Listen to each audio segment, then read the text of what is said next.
Swiss atau Switzerland adalah sebuah negara yang memiliki luas 41.285 km persegi.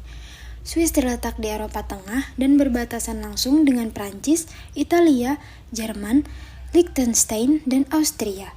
Swiss dikenal dengan kestabilan politik, ekonomi, dan kualitas hidup yang tinggi. Sebagai negara dengan multikulturalisme yang kuat dan sistem pemerintahan yang terdesentralisasi, Swiss atau resmi dikenal sebagai Konfederasi Swiss adalah sebuah negara yang terletak di jantung Eropa, dikelilingi oleh negara-negara besar seperti Jerman, Prancis, Italia, dan Austria. Dikenal dengan pemandangannya yang indah, termasuk pegunungan Alpen yang memukau, serta kestabilan politik dan ekonomi yang luar biasa. Swiss merupakan negara yang memiliki sistem pemerintahan federal yang kuat, terdiri dari 26 kanton dengan otonomi yang luas. Negara ini juga dikenal dengan sistem perbankannya yang canggih, industri jam tangan yang terkenal, serta tradisi netralitasnya dalam konflik internasional. Dengan masyarakat yang multikultural dan menggunakan 4 bahasa resmi, yaitu Jerman, Prancis, Italia, dan Romans, Swiss menunjukkan kedewasaan dalam mengelola keberagaman, baik dalam aspek sosial, budaya, maupun ekonomi. Keberhasilan Swiss tidak hanya terbatas pada sektor-sektor ekonomi, tetapi juga tercermin dalam kualitas hidup yang tinggi, sistem kesehatan yang efisien, dan salah satunya, sistem pendidikan yang diakui sebagai salah satu yang terbaik di dunia. Sistem pendidikan di Swiss memiliki pendekatan yang unik dan sangat berorientasi pada pengembangan keterampilan praktis, yang tidak hanya menekankan pada pengetahuan akademis, tetapi juga mempersiapkan siswa untuk dunia kerja yang nyata. Salah satu keunggulan utama dari sistem pendidikan Swiss adalah pendidikan vokasional yang kuat, di mana sekitar 2/3 siswa memilih jalur vokasional yang menggabungkan pendidikan teori dengan pelatihan praktis langsung di industri melalui sistem dual education. Model ini memungkinkan siswa untuk memperoleh keterampilan teknis yang sangat dihargai di pasar tenaga kerja, menciptakan lulusan yang siap pakai.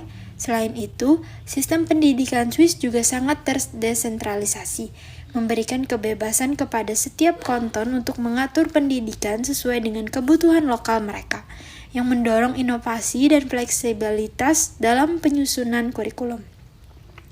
Dengan adanya pelatihan profesionalis yang ketat untuk guru serta penekanan pada pembelajaran berbasis kompetensi, Swiss berhasil menghasilkan sistem pendidikan yang relevan, adaptif, dan mampu menjawab tantangan dunia kerja modern.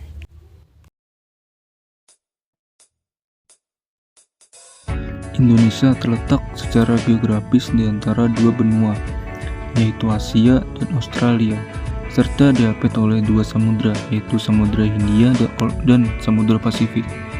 Posisi ini menjadikan Indonesia sebagai negara maritim yang strategis, beriklim tropis, dan kaya akan keanekaragaman hayati serta budaya. Letak ini juga mempengaruhi aktivitas perdagangan dan sosial masyarakatnya. Pada sistem pendidikan di Indonesia merupakan suatu struktur yang kompleks dan berlapis, dirancang untuk memberikan akses pendidikan kepada seluruh warga negara.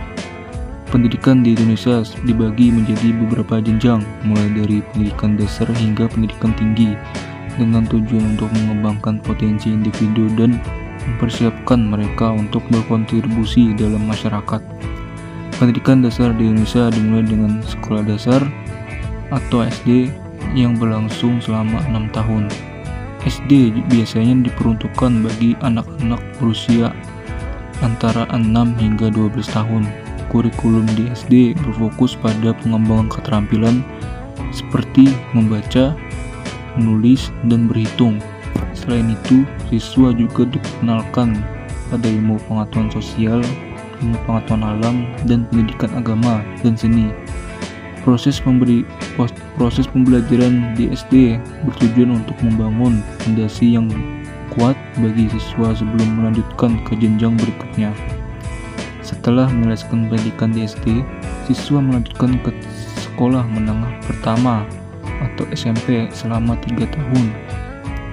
SMP merupakan tahap penting dalam pendidikan karena di sini siswa mulai mendapatkan pemahaman yang lebih mendalam tentang berbagai disiplin ilmu. Kurikulum SMP mencakup mata pelajaran seperti matematika, sains, bahasa Indonesia, bahasa Inggris, dan pendidikan agama. Di tingkat ini, siswa juga mulai belajar tentang keterampilan sosial dan nilai-nilai moral yang penting dalam kehidupan sehari-hari. Setelah menyelesaikan SMP, siswa memiliki pilihan untuk melanjutkan sekolah menengah atas atau sekolah menengah kejuruan. SMP adalah jalur pendidikan umum yang berlangsung selama 3 tahun dan bertujuan untuk mempersiapkan siswa memasuki pendidikan tinggi. Di SMA, siswa dapat memilih jurusan tertentu seperti ilmu pengetahuan alam atau IPA, ilmu pengetahuan IPS atau IPS, atau bahasa. Kurikulum SMA dirancang untuk memberikan pengetahuan akademis yang lebih mendalam serta keterampilan berpikir kritis yang diperlukan untuk studi lanjutan. Di sisi lain, SMK juga berlangsung selama 3 tahun, tetapi lebih fokus pada pembangunan keterampilan praktis dan teknis. Siswa SMK dilatih dalam berbagai bidang kejuruan seperti teknik, bisnis, kesehatan, dan seni. Tujuan dari SMK adalah untuk mempersiapkan siswa agar siap terjun ke dunia kerja setelah lulus. Dengan adanya SMK, siswa diharapkan lulus dapat langsung berkontribusi pada industri dan ekonomi.